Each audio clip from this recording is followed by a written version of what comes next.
Salatullah, salamullah. Bismillahirrahmanirrahim. Assalamualaikum warahmatullahi wabarakatuh.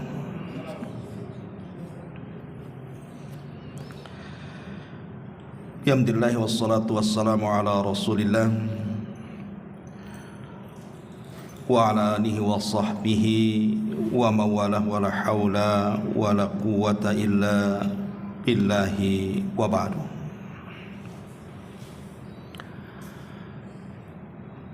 Alhamdulillah, di malam hari ini dengan nikmat Allah Subhanahu wa taala,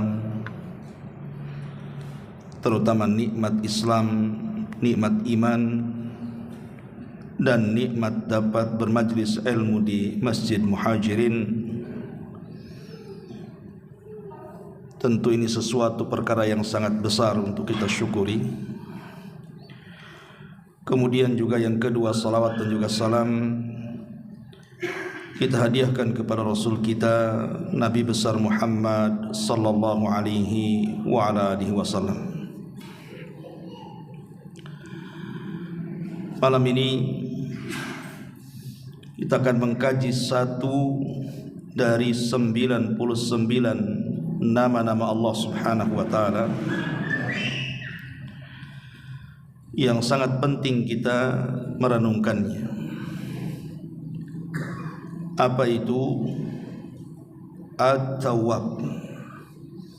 Bahwa Allah Subhanahu wa taala zat yang maha penerima taubat. Di dalam surah Al-Baqarah, tepatnya ayat ke 198 sampai 199, Allah Subhanahu wa taala berfirman ketika bicara soal ibadah haji. Allah Subhanahu wa taala mengatakan, fa idza afadtum min arafatin fadhkurullaha indal masy'aril haram wadhkuruhu kama hadakum wa in kuntum min qablihi laminadh dhallin thumma afidu min haitsu afadun nas wastaghfirullaha innallaha ghafurur rahim. Allah Subhanahu wa taala berfirman, maka apabila kalian telah bertolak dari Arafah, berzikirlah kepada Allah di Masy'aril Haram, dan berzikirlah dengan menyebut nama Allah sebagaimana yang telah ditunjukkannya kepadamu, dan sungguh kamu sebelum itu benar-benar termasuk orang-orang yang sesat. Kemudian bertolaklah kamu dari tempat bertolaknya orang-orang yang banyak di Arafah itu, dan mohonlah ampunan kepada Allah Subhanahu wa taala, karena sesungguhnya Allah Subhanahu wa taala zat yang maha pengampun. Dalam ayat ini Allah Subhanahu wa taala memerintahkan para jemaah haji yang bertolak dari Arafah agar mereka memperbanyak istighfar, meminta ampun kepada Allah Subhanahu wa taala. Pertanyaan pun muncul di sini. Atas dosa apa mereka disuruh istighfar? Bukankah mereka sedang melakukan ibadah? Semua yang dilakukan adalah manasik-manasik haji. Artinya mereka berada di atas ketaatan kepada Allah Subhanahu wa taala. Tapi kenapa Allah Subhanahu wa taala merintahkan para jemaah haji untuk banyak-banyak istighfar? Ma'asyiral muslimin yang dimuliakan Allah Azza wa Jalla, ini pertanyaan harus dijawab. Karena umumnya orang yang bertobat kepada Allah Subhanahu wa taala itu karena dosa yang dilakukannya, bukan karena ketaatan yang dilakukannya. Jawabannya kita akhirkan. Ma'asyiral muslimin yang dimuliakan Allah Azza wa Jalla, kemudian juga disebutkan dalam suratul Nasr. Suratul Nasr ini turun setelah Hajjatil Wada Nabi sallallahu alaihi wasallam. Ma'ruf ayat yang kita baca. Idza jaa nasrullahi wal fath wa ra'aitan nas yadkhuluna fi dinillahi afwaja fasabbih bihamdi rabbika wastaghfir innahu kana tawwaba. Apabila datang pertolongan dari Allah dan juga kemenangan, dan engkau melihat manusia berbondong-bondong masuk ke dalam agama Allah, maka bertasbihlah dengan memuji Tuhanmu dan mohonlah ampun kepada Rabbmu, karena sungguh Dia zat yang maha penerima taubat. Perhatikan ayat ini. Allah Subhanahu wa taala memerintahkan nabinya setelah mendapatkan kemenangan di perang Badar agar banyak-banyak memuji Allah dengan mengucapkan alhamdulillah, agar banyak-banyak bertasbih kepada Allah dengan mengucap subhanallah, dan agar banyak-banyak beristighfar dengan menyebut astaghfirullah. Pertanyaan kedua pun muncul. Apa yang dilakukan Nabi sallallahu alaihi wasallam sehingga Allah Subhanahu wa taala memerintahkan Rasul untuk memperbanyak istighfar? Apa Rasul melakukan dosa? Apakah Nabi sallallahu alaihi wasallam bermaksiat? Bukankah Allah Subhanahu wa taala mengatakan dalam surah Al-Fatah itu, inna fatahna laka fatham mubina liyaghfira lakallahu ma taqaddama wa ma ta'akhkhar, ma taqaddama bihi wa ma ta'akhkhar. Di dalam surah Al-Fatih sini Allah Subhanahu wa taala sudah mengampuni dosa Rasul yang telah, yang sedang dan yang akan datang. Tapi kenapa dalam surah An-Nasr Allah tetap meminta Rasul untuk banyak-banyak istighfar? Bahkan dalam hadis Aisyah ummuna radhiyallahu anha, ketika dia melihat kaki Nabi sallallahu alaihi wasallam pecah-pecah, kemudian Aisyah kasihan dan mengatakan, ya Rasulullah, cukupkan yang wajib saja. Bukankah Allah telah mengampuni dosamu yang telah, yang sedang dan yang akan datang? Tapi Rasul mengatakan, ya Aisyah, afala akunu abdan syakura, salahkah saya menjadi hamba yang bersyukur? Artinya dalam surah Al-Fatah dan juga hadis Aisyah ummul mukminin radhiyallahu anha, dosa-dosa Nabi itu sudah diampuni, baik yang telah dilakukannya, yang sedang dilakukannya, bahkan yang belum dilakukannya. Allah sudah ampuni dosa-dosanya. Tapi kenapa Allah memerintahkan dalam surah An-Nasr agar Rasul memperbanyak istighfar, meminta ampun akan dosa apa? Dan betul-betul dilakukan Nabi sallallahu alaihi wasallam kan? Seperti hadis Abu Hurairah radhiyallahu an mengatakan Nabi sallallahu alaihi wasallam itu setiap hari beristighfar paling sedikit 70 sampai 100 kali.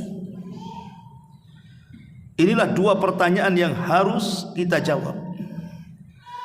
Kenapa orang-orang jemaah haji habis melakukan ketaatan kepada Allah disuruh untuk banyak istighfar, dan kenapa pula Nabi sallallahu alaihi wasallam yang jelas-jelas diampuni dosa-dosanya pun disuruh untuk memperbanyak istighfar?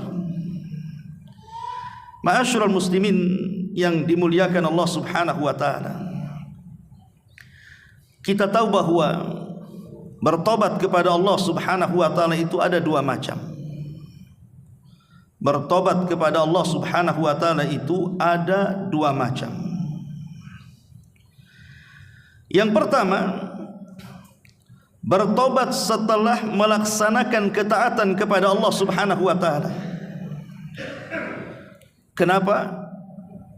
Kita disuruh setelah melaksanakan ibadah, melaksanakan ketaatan kepada Allah, disuruh untuk memperbanyak taubat. Karena dikhawatirkan ibadah yang kita lakukan itu kurang sempurna. Karena ibadah yang kita lakukan itu boleh jadi ada kekurangannya. Jangan cerita kita. Makhluk yang tidak pernah bermaksiat kepada Allah Subhanahu wa taala dan senantiasa mengikuti perintah Allah siapa? Para malaikat. Para malaikat adalah makhluk yang tidak pernah bermaksiat kepada Allah. Wa yaf'aluna ma yu'maru. Apapun yang diperintahkan Allah, mereka lakukan semuanya tanpa ada bantahan. Tapi perhatikan dalam sebuah hadis yang dinukilkan Ibnu Katsir dalam tafsir Al-Azim Ibnu Katsir,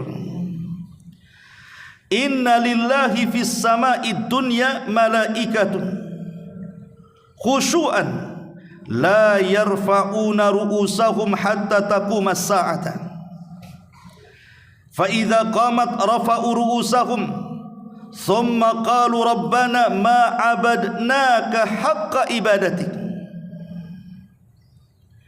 Wa inna lillahi fis sama' ats-tsaniyati malaikatun sujudan la yarfa'una ru'usahum hatta taquma as-sa'ah fa idza qamatis sa'atu rafa'u ru'usahum wa qalu subhanaka ma 'abadna haqqa ibadatik.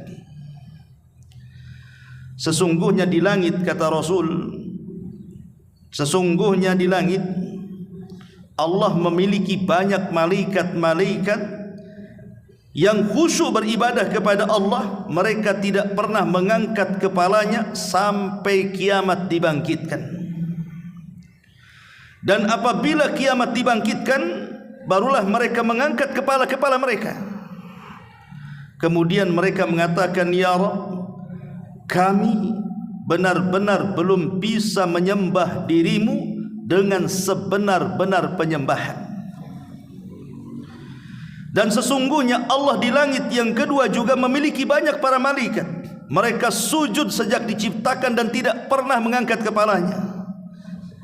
Tapi ketika kiamat dibangkitkan, mulailah mereka bangkit dari sujud-sujud mereka, dan mereka pun mengatakan, Maha suci Engkau ya Rabb, benar-benar kami belum mampu beribadah kepadamu dengan sebenar-benar peribadatan.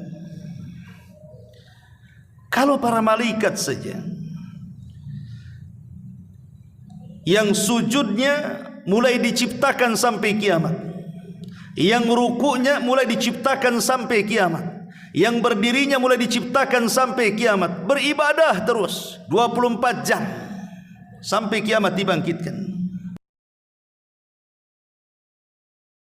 Subhanaka ma abadnaka haqqa ibadah.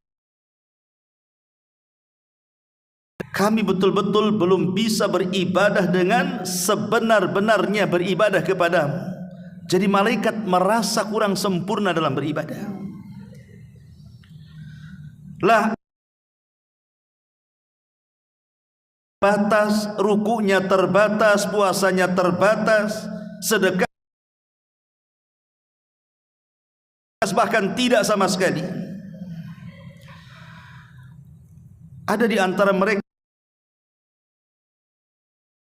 seolah-olah dia yakin dia termasuk ahlul jannatil firdaus katanya. Ada orang yang ujub dengan ibadahnya, bahwa dengan kalau dia sudah sholat malam setiap malam, puasa sunnah setiap hari, sedekah setiap hari, seolah-olah orang yang paling ahli surga.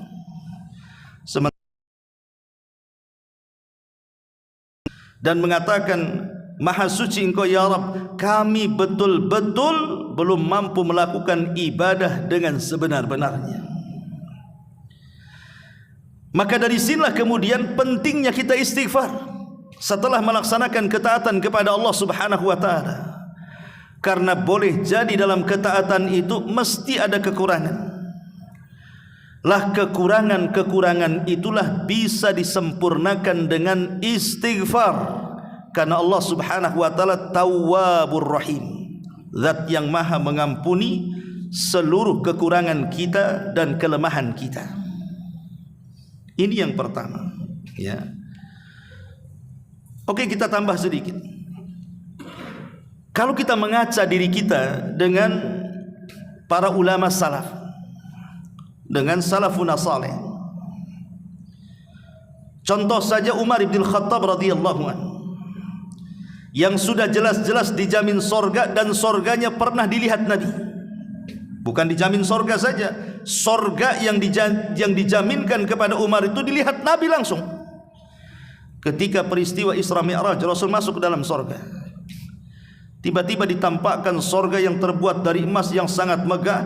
Kemudian dikatakan, liman hadzal qasr, untuk siapa istana ini? Kata Jibril, li Umar ibn al-Khattab radhiyallahu anhu.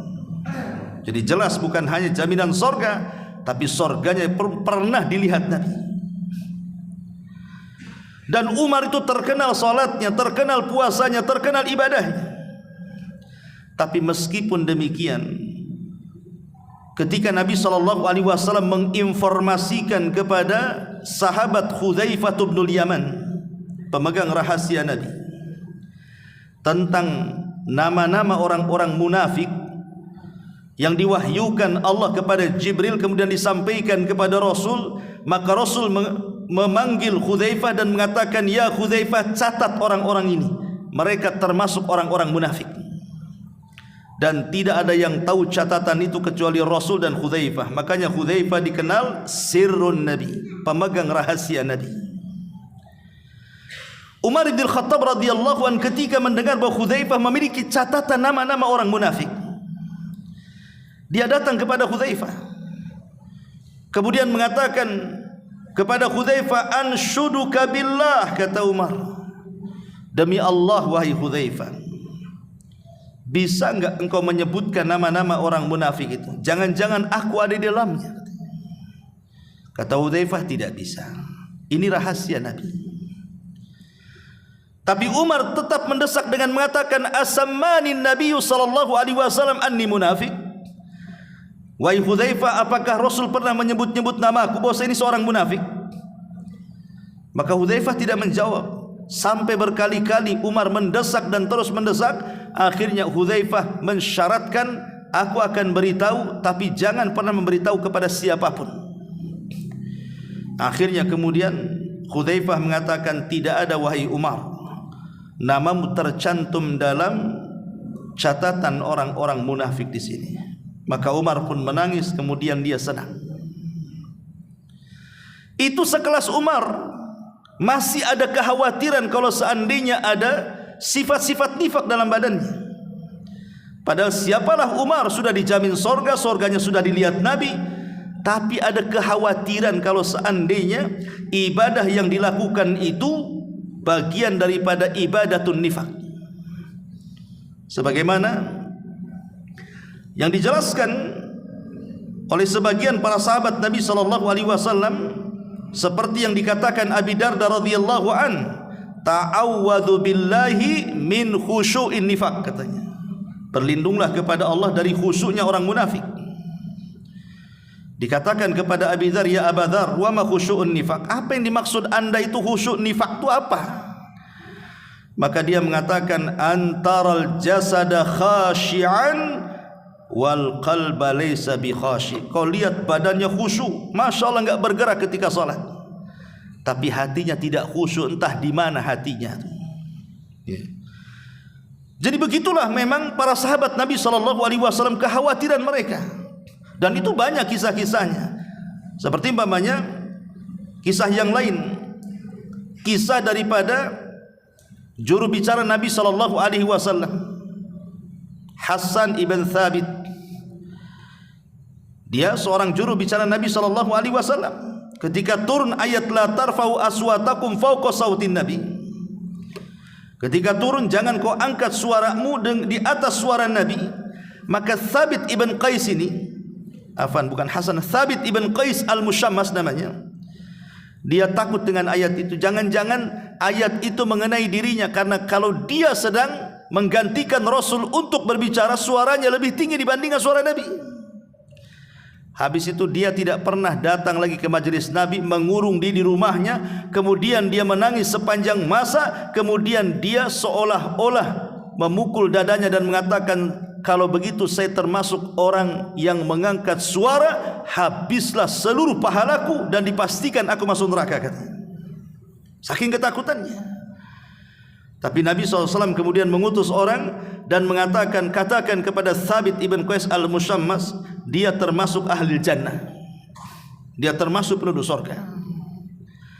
Begitulah salafun saleh, dengan kekayaan mereka beribadah kepada Allah Subhanahu wa taala, masih juga ketakutan mereka kalau ibadah mereka itu tidak karena Allah. Sementara kita ini, orang-orang yang belakangan ini, sudah ibadahnya kurang, terkadang ujub pula kalau seandainya dia melakukan ibadah seolah-olah dia yakin dia akan termasuk ahli jannah pula. Lah inilah kemudian kenapa kita disuruh untuk beristighfar, meminta tobat kepada Allah. Itu salah satunya adalah meminta ampun kepada Allah setelah ketaatan yang kita lakukan. Karena dikhawatirkan ketaatan itu ada kekurangan atau ada hal-hal yang boleh jadi kurang sempurna. Ini yang pertama. Yang kedua, bertobat dari dosa. Bertobat dari dosa. Kalau tadi bertobat setelah melaksanakan ketaatan, yang sekarang ini, inilah yang kita pahami. Kalau kita disuruh bertobat, artinya bertobat dari dosa. Allah Subhanahu wa taala berfirman dalam surah Al-Imran ayat 135. Walladzina idza fa'alu fahishatan aw zalamu anfusahum dzakarullaha fastaghfaru lidzunubihim wa man yaghfiru dzunuba illallah wa lam yusirru ala ma fa'alu wa hum ya'lamun. Dan juga orang-orang yang apabila mengerjakan perbuatan keji ataupun menganiaya diri-diri mereka sendiri, terjerumus kepada kemaksiatan, lalu mereka ingat akan Allah, lalu memohon ampun terhadap dosa-dosa yang mereka lakukan, dan siapa lagi yang dapat mengampuni dosa selain daripada Allah, dan mereka tidak meneruskan perbuatan kejinya itu sedangkan mereka mengetahuinya. Ayat ini menunjukkan bahwa kita disuruh untuk banyak-banyak bertobat atas dosa yang kita lakukan. Makanya kalau kita lihat salafun saleh, contoh Abu Bakar Siddiq radhiyallahu anhu, dia datang kepada Nabi SAW dan mengatakan, ya Rasulullah, alimni doa ad'u bihi fi salati. Rasul, ajarkan doa untuk agar aku senantiasa aku baca dalam salatku. Maka Rasul SAW mengatakan, katakan wahai Abu Bakar, Allahumma inni zalamtu nafsi zulman katsira wala yaghfiru dzunuba illa anta faghfir li maghfiratan min indik warhamni innaka antal ghafurur rahim. Ya Allah, sesungguhnya aku telah menzalimi diriku sendiri dengan dosa-dosaku yang banyak, dan aku tahu tidak ada yang bisa mengampuni dosa kecuali Engkau. Maka ampunilah dosaku dan berilah ampunanmu di sisimu, dan rahmati aku karena Engkau zat yang maha pengampun lagi maha pemberi kasih sayang. Kandungan doa Abu Bakar Siddiq radhiyallahu an adalah kandungan i'tirafu dzambi, bahwa kita harus senantiasa mengakui dosa-dosa kita. Jangan sombong. Kalau ada orang yang mengatakan saya tidak pernah berbuat dosa, kadzabtum, dusta Anda ini. Tidak ada manusia yang tidak lepas dari dosa. Siapa? Tidak ada manusia yang tidak lepas dari dosa. Jangan katakan saya tidak pernah melakukan dosa. Kita ini setiap hari melakukan dosa. Entah mata kita, telinga kita, lisan kita, hidung kita, badan kita, tangan kita, kaki kita. Karena Rasul yang mengatakan kullu bani Adam khatta'un wa khairul khatta'ina tawwabun. Setiap anak Adam itu pasti melakukan dosa. Pasti melakukan dosa, tidak mungkin tidak melakukan dosa. Tetapi sebaik-baik orang yang melakukan dosa adalah tawwab, yang segera melakukan tobat kepada Allah Subhanahu wa taala. Ma'asyiral muslimin yang dimuliakan Allah Azza wa Jalla, dari uraian-uraian di sini, kenapa kita disuruh untuk beristighfar, meminta ampun kepada Allah, baik dalam kekurangan ibadah kita ataupun dalam dosa-dosa yang kita lakukan? Karena Allah memiliki nama At-Tawwab, zat yang maha mengampuni. Ma'asyiral muslimin yang dimuliakan Allah Subhanahu wa taala, Pertanyaan, kenapa Allah Subhanahu wa taala menciptakan iblis? Kenapa Allah Subhanahu wa taala menciptakan iblis? Bukankah iblis itu jahat? Dia goda seluruh Bani Adam untuk mengikuti dia agar masuk ke dalam jahanam. Gimana tidak jahat? Dia mengajak kita ke neraka. Yang kedua, kenapa Allah Subhanahu wa taala menciptakan hawa nafsu? Bukankah Allah yang mengatakan wa innan nafsa la'ammaratun bisu? Sesungguhnya hawa nafsu itu selalu memerintahkan kita kepada keburukan. Betapa banyak gara-gara hawa nafsu yang menguasai kita, kita berlaku zalim kepada orang, menghilangkan nyawa manusia, mengambil dan merampas hak manusia, menzalimi manusia, itu gara-gara dorongan hawa nafsu itu. Kemudian yang ketiga, kenapa Allah Subhanahu wa taala menciptakan keburukan? Menciptakan maksiat, menciptakan kemungkaran. Kenapa coba? Maka jawabannya untuk mewujudkan bahwa Allah Subhanahu wa taala zat yang maha tawwab, yang maha pengampun akan dosa-dosa hambanya. Sebab kalau tidak ada iblis, tidak ada hawa nafsu, tidak ada keburukan yang Allah Subhanahu wa taala ciptakan, dari mana manusia melakukan keburukan? Dorongan keburukan itu kan karena kalau tidak hawa nafsu, di belakangnya iblis. Dari iblislah muncul syubhat, dari hawa nafsulah muncul syahwat. Akhirnya terjerumus kepada keburukan, maksiat dan kemungkaran. Kalau seandainya tidak ada ini semuanya, lalu atas dosa apa kita bertobat kepada Allah Azza wa Jalla? Lah untuk mewujudkan bahwa Allah Subhanahu wa taala tahu bahwa dia zat yang maha pengampun, diciptakanlah ini iblis, hawa nafsu dan keburukan-keburukan tadi. Ma'asyiral muslimin yang dimuliakan Allah Azza wa Jalla. Sebab kalau Allah Subhanahu wa taala mau nih menjadikan seluruh bangsa manusia dan jin seperti malaikat, tidak mustahil bagi Allah. Mudah bagi Allah itu. Menjadikan manusia semuanya muslim, tidak ada Yahudi, tidak ada Majusi, tidak ada Nasrani, tidak ada Hindu, Buddha, semua muslim. Bagi Allah itu sanggup. Innallaha ala kulli syai'in qadir. Kalau Allah mau, Allah jadikan manusia satu hati, semua beribadah kepada Allah Azza wa Jalla. Tapi kenapa Allah tidak jadikan itu? Kenapa Allah Subhanahu wa taala tetap saja kemudian ada yang menjadi Nasrani, Yahudi, Majusi, Hindu, Buddha dan yang semacamnya? Ini semua adalah karena ingin mewujudkan kalimat At-Tawwab, di mana Allah berikan kesempatan kepada manusia-manusia itu untuk meminta ampun kepada Allah, karena Allah itu zat Tawwabur Rahim. Dialah yang menerima tobat-tobatnya hamba-hambanya. Ma'asyiral muslimin yang dimuliakan Allah Subhanahu wa taala, dari sini kita lihat bagaimana Allah Subhanahu wa taala itu tawabnya kepada kita. Saya akan contohkan beberapa dalil. Pertama, hadis qudsi. Allah Subhanahu wa taala berfirman dalam hadis qudsi, "Ya ibadi, innakum tukhti'una bil-laili wan-nahar wa ana aghfiru dzunuba jami'a fastaghfiruni aghfir lakum." Wahai hamba-hambaku, kata Allah, kalian itu pasti melakukan kesalahan di malam dan di siang hari, tapi saya tetap akan mengampuni dosa-dosa kalian semuanya. Maka mintalah ampun kepadaku, ku beri ampunan kepada kalian. Jadi Allah Subhanahu wa taala ini senantiasa At-Tawwab siang dan malam. Bagi orang-orang yang melakukan dosa di malam hari, Allah kasih kesempatan di siang hari, bertobat atau tidak. Bagi yang melakukan kesalahan di siang hari, Allah berikan kesempatan di malam hari, bertobat atau tidak.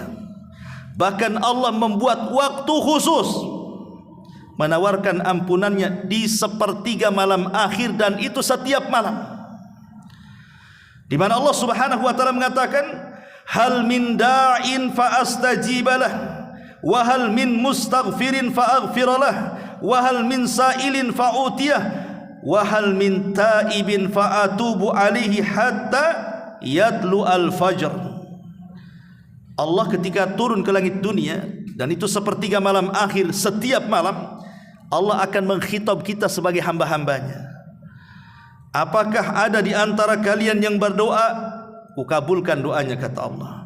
Apakah ada di antara kalian yang beristighfar, kuampuni dosa-dosanya. Apakah ada di antara kalian yang meminta sesuatu, kukabulkan permintaannya. Apakah ada di antara kalian yang bertobat, kuterima tobatnya, dan itu berlaku sampai fajar. Lihat bagaimana tawabnya Allah subhanahu wa ta'ala, zat yang maha pengampun, menawarkan ampunannya. Logika. Waktu firin mulakan Allah subhanahu wa ta'ala, saya tanya, kalau seandainya si Anu, si Fulan lah, antum berbuat baik sama si Fulan, antum setiap hari kasih traktir dia, antum kasih hadiah dia, pokoknya antum berbuat baik sama dia lah, karena itu kawan antum. Satu hari kawan yang antum baiki itu tiba-tiba bergandeng tangan dengan musuh antum. Tiba-tiba dia duduk dengan orang yang kita tidak suka. Kira-kira perasaan antum gimana? Sakit hati tidak? Sakit. Oh, rupanya sudah saya kasih makan, kasih traksir, kasih hadiah, jalan pula sama musuhnya. Apa enggak sakit hati itu? Manusia bisa sakit hati kalau dia tidak lapang dada kan? Bisa saja dia balas dendam. Kalau begitu, saya tidak mau lagi dengan kawan dengan dia. Apalagi kasih hadiah. Dia aja bergandeng tangan dengan musuh saya, katanya. Itu manusia. Tapi Allah subhanahu wa ta'ala berbeda. Syaitan adalah musuh Allah subhanahu wa ta'ala. Manusia kita ini terkadang setiap hari bergandeng dengan setan kan. Semua maksiat itu ciptaan setan, yang dorong-dorong kita dengan was-wasnya, suruh berzina, suruh khamr, suruh mabok, suruh ini, suruh itu. Itu setan yang nyuruh dengan was-wasnya, dan kita mengikuti dan menjadi temannya setan pula. Tapi apakah Allah subhanahu wa ta'ala sakit hati? Dia yang kasih rizki, dia yang kasih makan, dia kasih ini, kawannya pula sama setan. Tidak. Allah tidak sakit hati, tetap membuka ampunannya. Itulah tawabnya Allah subhanahu wa ta'ala di sini. Makanya kalau kita melihat dalam Al-Quran itu, kalimat tawab, Allah maha mengampun, itu biasanya selalu digandengkan dengan kalimat ar-rahim, tawwabar rahim, zat yang maha penerima tobat dan zat yang maha penyayang. Kenapa demikian? Kenapa selalu digandengkan tawab dengan rahim ini di banyak ayat dalam Quran itu? Karena kalau kita hendak kembali kepada zat yang maha penyayang, sebesar dosa apapun yang kita lakukan, kalau kita meminta ampun kepada zat yang maha penyayang, pasti dia akan sayang dengan kita.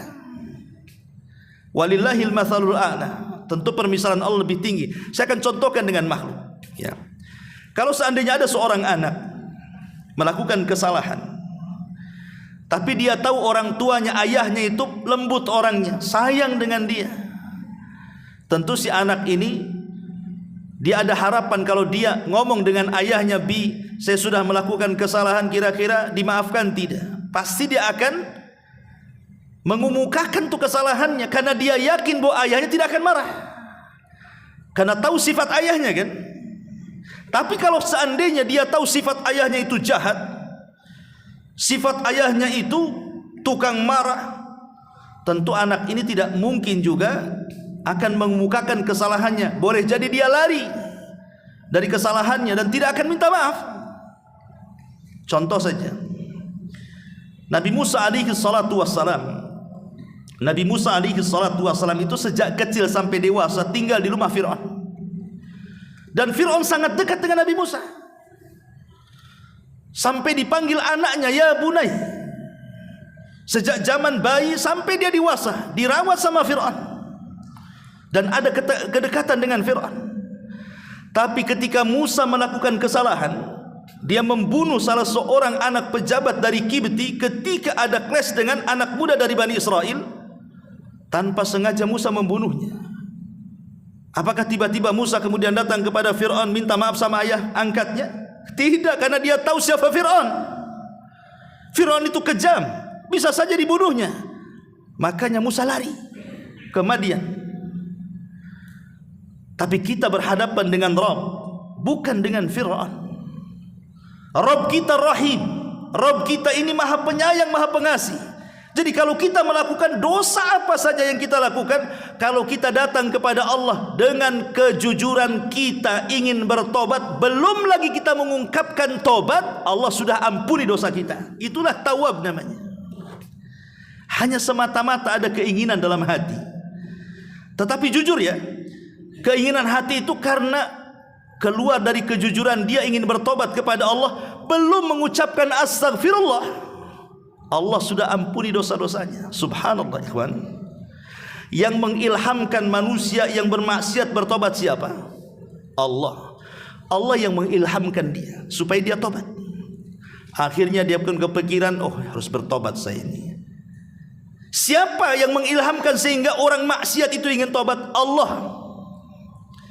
Kemudian setelah diberikan ilham, dia pun diberikan taufik.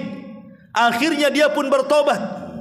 Kemudian Allah Subhanahu wa taala terima tobatnya. Cukup sampai di sini?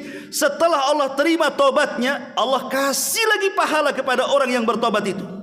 Cukup sampai di sini? Tidak. Bahkan Allah perintahkan kepada seluruh malaikat, termasuk malaikat-malaikat pemikul arsy itu, agar memintakan ampun akan dosa-dosa orang-orang yang bertobat kepada Allah Subhanahu wa taala. Bagaimana tidak indah Allah Subhanahu wa taala, coba. Ya. Dia yang mengilhamkan tobat, akhirnya kita bertobat. Kemudian Allah terima tobatnya. Kemudian Allah kasih pahala lagi gara-gara tobatnya. Kemudian Allah perintahkan malaikat lagi, doakan orang ini supaya diterima tobatnya. Makanya Allah Subhanahu wa taala berfirman di dalam Al-Qur'anul Karim, alladzina yahmilunal arsya wa man haulahu. Malaikat-malaikat pemikul arsy dan malaikat-malaikat yang ada di sekitar arsy itu, mereka bertasbih kepada Allah Subhanahu wa taala. Kemudian di ujung ayat, wa yastaghfiruna lilladzina tabu, dan mereka pun memintakan ampun kepada Allah terhadap orang-orang yang bertobat. Indah sekali ikhwan. Nabi Allah Adam alaihi salatu wassalam ketika melakukan kesalahan, ingat bahwa Adam itu melakukan kesalahan karena melanggar larangan. Kalau iblis melakukan kesalahan karena melanggar perintah, itu bedanya di situ. Ya, saya ulang, iblis itu melakukan kesalahan itu karena melanggar perintah. Allah perintahkan sujud kau kepada Adam, tak mau sujud dia. Berarti kesalahan iblis apa? Melanggar perintah. Tapi kalau kesalahan Adam bukan melanggar perintah, melanggar larangan. Kata Allah, jangan Adam, kau dekat-dekat pohon itu. Dekat pula dia, dimakan pula lah itu. Akhirnya kemudian diusir dari surga. Tapi lihat, dua makhluk ini, Adam dan juga iblis. Ketika Adam diturunkan dari surga ke bumi, begitu juga iblis diturunkan dari surga ke bumi. Allah ilhamkan kepada Adam taufik agar dia bertobat kepada Allah Azza wa Jalla dan tidak putus asa dari dosanya. Maka Adam pun ada niat ingin bertobat kepada Allah Azza wa Jalla. Ketika Adam ada niat untuk bertobat, Allah ajarkan bagaimana cara tobatnya. Fatalaqa Adamu min rabbihil kalimat. Maka Allah ajarkan kepada Adam beberapa kalimat. Ahli tafsir mengatakan maksud kalimat di sini adalah Rabbana zalamna anfusana wa illam taghfir lana wa tarhamna lanakunanna minal khasirin. Inilah yang pertama kali diajarkan kepada Adam, dan inilah kalimat yang pertama kali diucap di bumi. Maka setelah kemudian Adam pun diajarkan kalimat ini, Adam pun mengucapkannya. Rabbana zalamna, ya Rabb kami sudah menzalimi diri kami. Rabbana zalamna anfusana wa illam taghfir lana, kalau engkau tidak mengampuni kami, kata Adam, wa tarhamna, dan tidak memberikan rahmat kepada kami, lanakunanna minal khasirin, tentu kami termasuk makhluk yang rugi. Ketika Adam kemudian mengucapkan kalimat yang diajarkan Allah, cara tobat ini, fataba alaihi, Adam pun diampuni dosa-dosanya. Setelah diampuni dosa-dosanya, Allah angkat derajatnya lebih tinggi dibandingkan ketika dia di surga. Tapi si iblis justru tidak ada niat dia bertobat. Yang ada dia menyalahkan Allah dan mengatakan fabima aghwaytani, karena engkau yang sudah menyesatkan aku. Lihat, dia menuduh Allah yang menyesatkannya, padahal dia sesat sendiri si iblis itu. Tapi dia mengatakan fabima aghwaytani, karena engkau sudah menyesatkan aku. Enak saja iblis ngomong begitu. Engkau yang mau sesat, nuwallihi ma tawalla, karena engkau mau sesat Allah sesatkan, bukan Allah yang menyesatkan. Maka iblis pun putus asa, maka disebut iblis. Iblis itu makhluk yang berputus asa.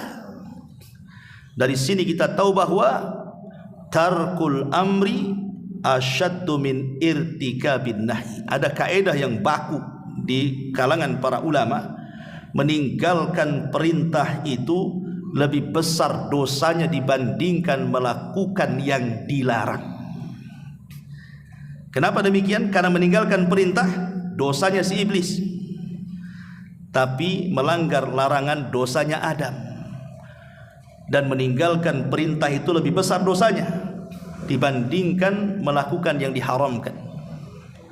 Makanya kenapa dosa orang yang meninggalkan sholat, kalau orang meninggalkan sholat nih, dosanya lebih besar dibandingkan dia berzina, dibandingkan minum khamr, dibandingkan membunuh, dibandingkan berjudi, dibandingkan semua maksiat dosa-dosa besar.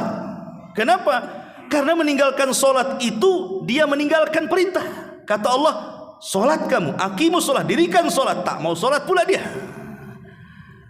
Tetapi orang yang berzina itu Allah katakan wala taqrabuz zina, jangan kau dekat-dekat. Dilarangan di sini, dekat pula dengan zina.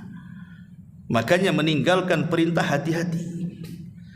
Lebih besar dosanya dibandingkan melakukan yang dilarang oleh Allah Subhanahu wa taala. Karena itu dosa iblis masalahnya. Ya. Dari sini ikhwatu fillah muliakan Allah Azza wa Jalla, bagaimana Allah Subhanahu wa taala mengajarkan kepada Adam bagaimana cara tobat, kemudian dia bertobat, kemudian dapat taufik, Allah terima tobatnya, Allah angkat derajatnya. Itulah At-Tawwab namanya. Allah zat yang maha pengampun. Ma'asyiral muslimin yang dimuliakan Allah Subhanahu wa taala.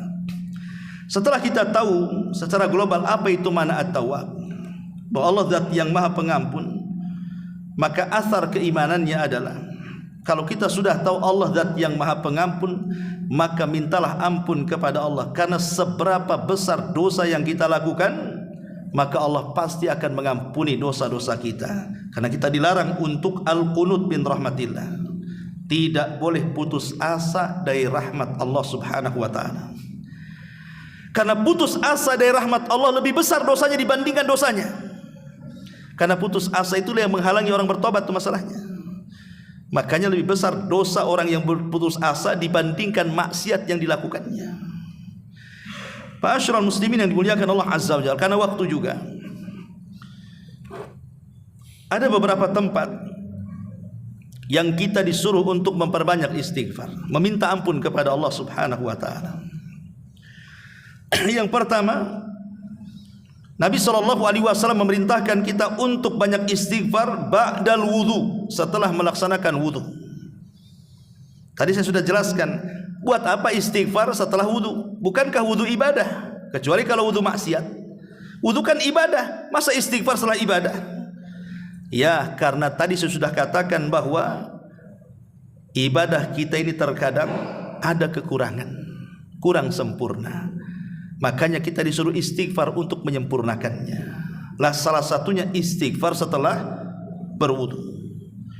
Nabi SAW mengatakan, "Man tawadda'a faqala subhanakallahumma wa bihamdika asyhadu an la ilaha illa anta astaghfiruka wa atubu ilaik.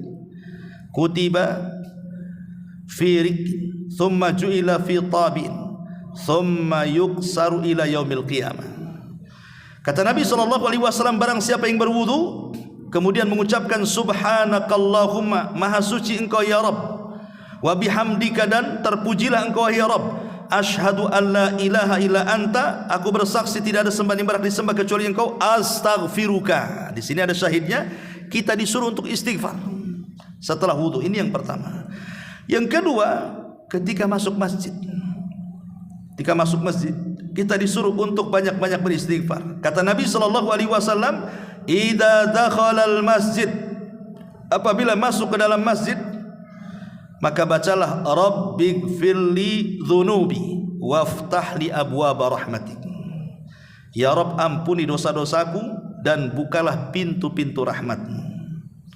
Kemudian yang ketiga, istighfar setelah solat.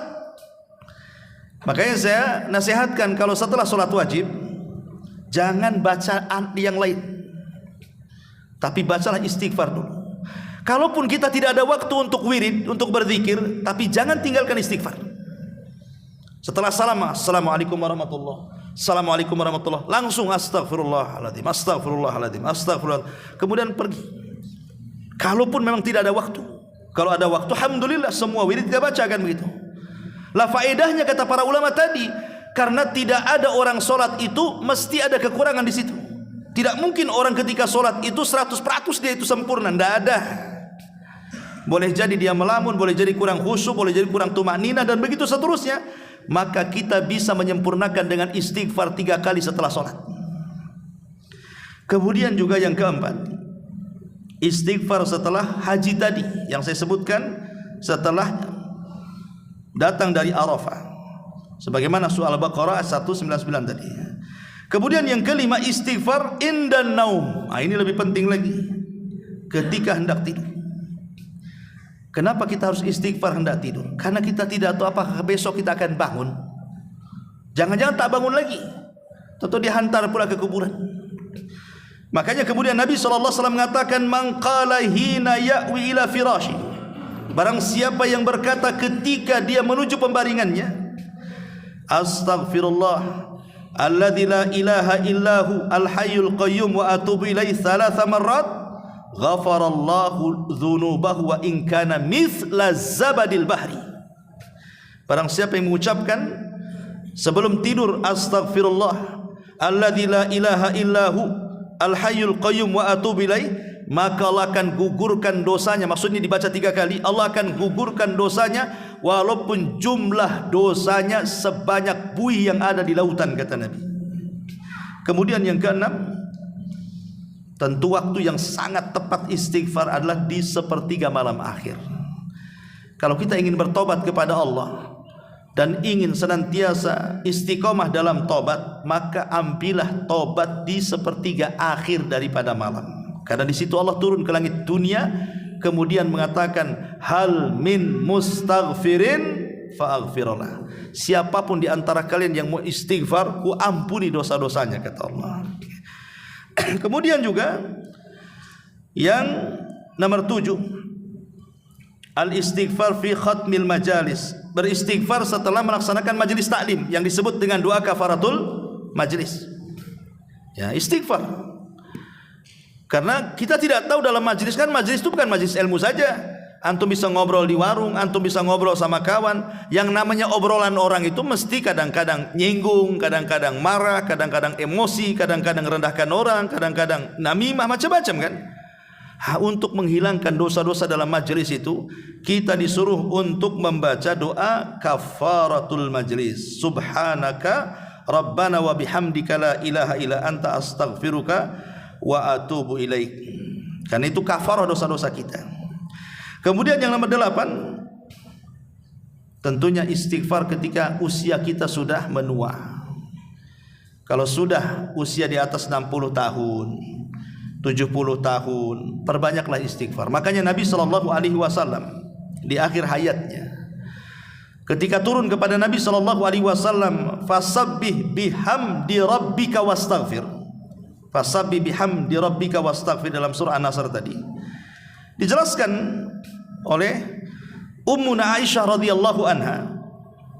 Jadi Aisyah radhiyallahu anha menjelaskan kepada kita, maka Nabi SAW ketika ada perintah tasbih, tahmid dan istighfar di masa tuanya dengan turun surah An-Nasr itu, maka beliau gabungkan 3 kalimat ini dalam setiap ruku dan sujudnya sampai meninggal dunia. Subhanakallahumma wa bihamdika Allahumma gfirli. Itulah yang dibaca Rasul di akhir hayatnya. Dalam setiap ruku dan sujudnya, subhanakallahumma wa bihamdika Allahumma gfirli. Ya terkadang subhana rabbiyal a'la atau subhana rabbiyal azim, tapi kebanyakan di akhir hayatnya Rasul membaca doa ini sampai wafatnya beliau. Dari sini ada istimbat hukum bahwa kalau usia sudah lanjut, sudah tua, maka perbanyak istighfar dan yakin Allah itu Tawwab, Zat yang Maha Pengampun. Wallahu a'lam bishawab. Mudah-mudahan ada manfaat. Ini saja. Subhanallah bihamdika asyhadu an la ilaha illa anta astaghfiruka wa atubu ilaik. Allahu ta'ala alam. Assalamualaikum warahmatullahi wabarakatuh.